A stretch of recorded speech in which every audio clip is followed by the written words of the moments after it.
కొల్లు రవీంద్ర అనే నేను శాసనసభ్యునిగా ఎన్నికైనందున శాసనం ద్వారా నిర్మితమైన భారత రాజ్యాంగం పట్ల నిజమైన విశ్వాసం విధేయత చూపుతానని, భారతదేశ సార్వభౌమాధికారాన్ని సమగ్రతను కాపాడుతానని, నేను స్వీకరించబోయే కర్తవ్యాన్ని శ్రద్ధాశక్తులతో నిర్వహిస్తానని దైవ సాక్షిగా ప్రమాణం చేస్తున్నాను.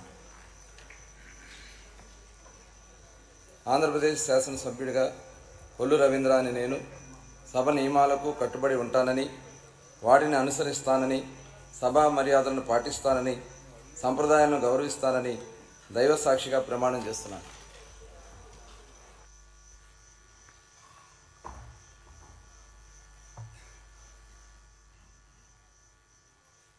శ్రీమతి సంధ్యారాణి గుమ్మిడి.